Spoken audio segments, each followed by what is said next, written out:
Welcome back. So I want to talk a little bit about NHL 21 because there are questions that you get during live streams, and there are people watching live streams and making complaints. And I'm going to jump in with my own views on the NHL franchise under EA. And I will agree with people who say there needs to be more than the EA based game.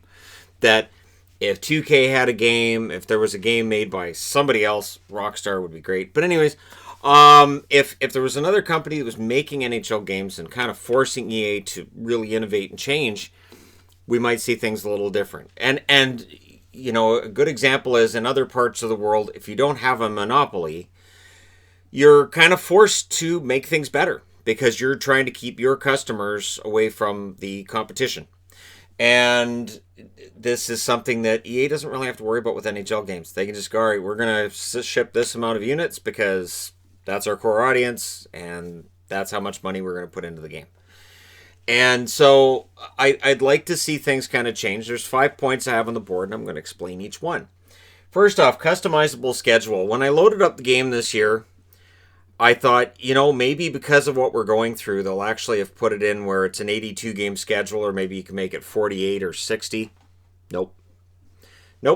82-game schedule, not a lot you can do with it. Not a lot of changes you can make. And it's kind of too bad because I remember back in the 80s playing Baseball Simulator 1000, original Nintendo represent. And I used to like playing it, but, you know, when you'd have a schedule as long as a baseball schedule, you're like, man, this is tedious. So you could shorten the schedule down. And you could say, all right, I'm only going to play this number of games. And then it was so much easier. You'd be like, all right, this is great. This way I can go through and play out this season and play out the next season and this kind of thing, right? Or just different seasons. It wasn't as robust as games now, but it was nice to be able to customize the schedule.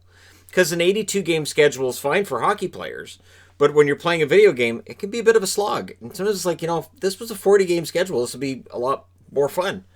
A lot easier to play your way through. So it's just one thing I wish they had put into this year's game. And somebody else pointed out, you know, the idea of if you could have it where it's an empty arena. I'm pretty sure, and people can correct me in the comment section below, I'm pretty sure that when it was on the PC, you had certain things you could change about the graphics, and one of them was whether or not it would render fans, so the game would load faster if you didn't render fans in the attendance. And the fans looked scary back then too. They didn't look human. So you could make it so there weren't fans in attendance, which made it weird when there was cheering because you're like, where's that coming from? The game was ahead of its time. So I'd love to see a customizable schedule and something customizable like that too, where you could drop the number of fans in attendance or raise the number of fans in attendance, you know, by a slider that you have in the game. And I've complained about number 2 a lot. I know they're not going to do this. I'm aware they're not going to do this. I just consider this my list of grievances. We're almost at Festivus anyways. So more offline features or depth to those online features. Where, you know, you're playing a franchise mode, you're like, it's kind of fun. You know what would be nice? And you can name like 15 different things you wish you could do with it to make it so it's really immersive and you feel like you're running a hockey team. And they've done some of it and kind of sort of, but they'll add like half of a feature here and there. And I think, you know, the big issue with it is they make money off their online stuff, right? Through microtransactions, because you got to get them hut packs. And so that's where the money is for them. So they don't understand that the core game costs $80. That kind of generates some money too. Not all of us play hut. I haven't played a game of hut yet. I did put the team together because you do that. Because you're like, oh, I got free hut packs. Well, I better go get them. Oh, look, I got crap. What a surprise, because it's a free hut pack. Oh, perfect. This makes it so I can get annihilated online. I can't wait to go play. So the idea that you should have more offline features and or depth, I know this falls on deaf ears with a company that says, well, we're going to make money off loot boxes and microtransactions. And EA themselves have been taking a task again about loot boxes very, very recently. As in on Inside Gaming, I was watching a video on loot boxes from EA, and I'm like, didn't they learn already? Apparently not. So offline features, as much as we would like to see a more robust GM experience, more robust features in general offline, you're not going to get them. And what drives me nuts as like the Be a Pro this year. People are like, oh, Be a Pro this year is great. All right. Why can they only do one feature a year? So it's sort of like, okay, this year we're going to fix skating. All right, we fixed skating. All right, release the game. But we're not done yet. You heard me, release the game.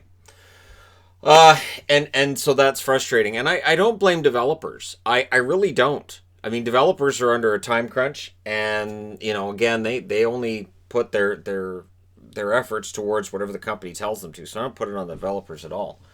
The number 3 point, I've talked about this before too, and I'm waiting for a sports franchise to do this because I think it works. Is the Grand Theft Auto model. So when GTA 5 came out, and it was all right, so we're going to release expansions, and it's going to be open world, and it's going to be... Now, you can't do an open world hockey game. It's not like you're going to be running around from rink to rink. Now people want that, don't they? Just an entire city of hockey rinks. I'm going to go play in that one, and you have to run there, and and then you collide with somebody on the sidewalk, and you can kick them. You want that now in a hockey game. You have to be wearing the full hockey gear, or you have a hockey stick, and you bop people as you're going by them. So yeah, a GTA hockey version, but not full on GTA, because you got to make sure kids are allowed to play it. So you can have it where like you have the core game. So they would just release a game called NHL, National Hockey League, and you buy it. And then you get updates. Updates as trades are happening. You can do your roster update. Updates as, for instance, Seattle's coming into the league, so you have expansion. But here's the thing. If you have a game and you have a file going, you can still play that one with 31 teams. Maybe you can play one with 21 teams. Play through historical, and I know about Franchise Hockey Manager. I know about that. I do. I'm talking about a robust experience with like the full graphics and the full-on Rockstar level treatment to this. But you could still make a ton of money if you're the company running this, because with constant updates, and people would pay for those updates. And not only that, but then you have your core game, and then you can make fixes. You can make fixes, and you don't have to worry about a brand new game every year with brand new bugs. And you can really fully take care of the glitchy goals and the bad AI or the really bad goalie decisions. Game I was playing yesterday, watching, right?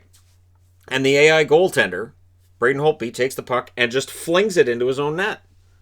Right after I fielded a question on how smart the AI is in this year's game and how it's gotten better. The AI has not gotten better.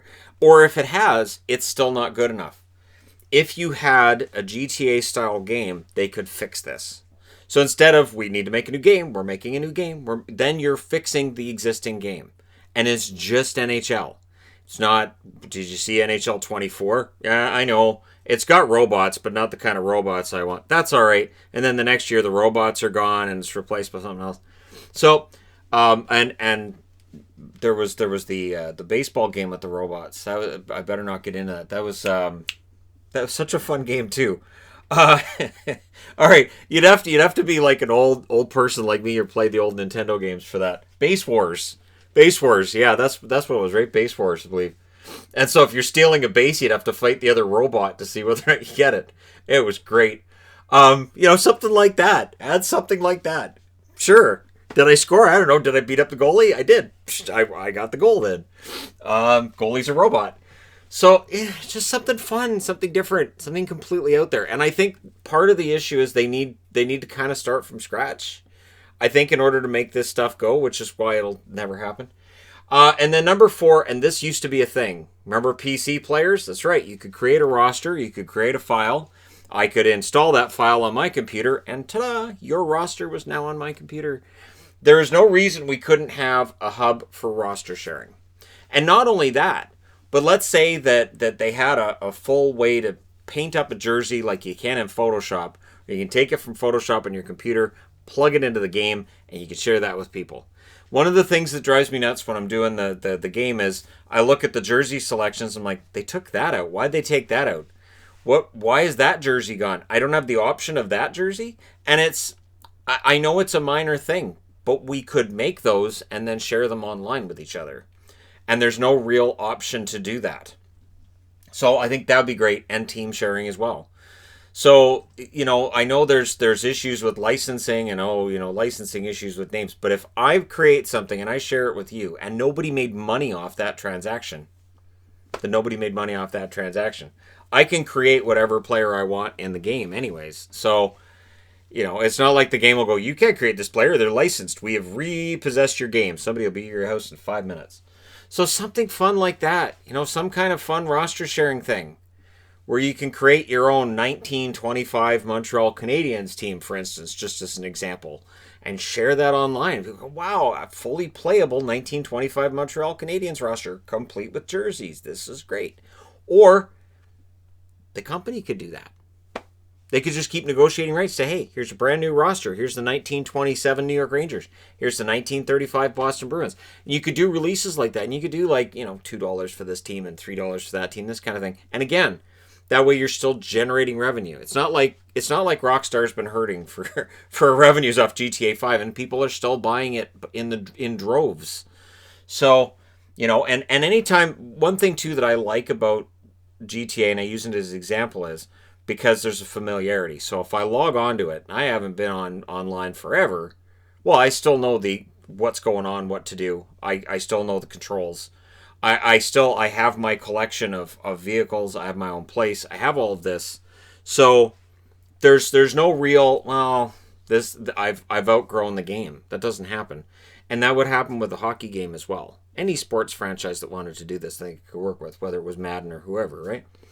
And then obviously you'd need a complete revamp of HUT. To me, HUT became broken when it was about spending all this money on packs, and people are spending ridiculous amounts of money on packs in HUT. And I don't understand it. I remember when HUT came out and they added it, and I was like, okay, so I went on to it, and I'm like, well, this team is crap. Oh, why don't I have, this was when you had legends in the game. I'm like, why can't I use Mario Lemieux for this? Oh, I have to pay money to perhaps get Mario Lemieux in a pack so I can play online against somebody who's going to use glitch goals to beat me? Or I could just play offline, right? That's still an option, and then I can use Mario. So why would I want to play online? My opinion on that has never really changed. There was one year that I played HUT a ton, but I still got less enjoyment out of HUT than I was getting out of playing offline against the AI or playing against friends of mine. It wasn't the same. So, a complete and total revamp of what HUT is and how to make that work would be welcome, I think, because there are players that are completely useless in the game. They get out of a pack and you go, well, that's going to my collection, or I'm just deleting that. That shouldn't happen. And that's especially true if you've paid for it. So, again, that's what I would do, but none of this is going to happen. So what would you change about the game if you had the chance? If you had the chance to change it, what changes would you make? Just throwing that out there. And let me know in the comment section below what you change, if you could. And, and I'm not trying to say that it's not a playable game. It is. The only reason, though, that I got this year's or last year's is because of the channel. It's like, well, I have a YouTube channel. I talk about hockey. If I'm playing NHL 19 when it's not at night 2019, or if I'm playing NHL 17, people are like, go get the new game. I'm not watching this. So for live stream purposes, I buy the new game. I would not have bought it otherwise. Basically, since the channel grew to what it is, I have not had that much interest in the game, being completely honest. I can do live streams and franchise modes, and it's kind of fun. The Canucks franchise mode I'm doing right now is fun because the Canucks are winning. I don't expect that to continue, but can I find a logical reason for why they're winning? Not for why they're winning the way they are, no. But yeah, that's part of the problem too, is that there's a randomness to all of it that seems to be even worse than the randomness of the actual National Hockey League and who does or doesn't make the playoffs. But let me know your thoughts in the comment section below as always. Don't forget to hit like and subscribe if you're browsing your way through. You just happened upon this video. Thank you guys so much for watching, for all your support. I will talk to you again soon.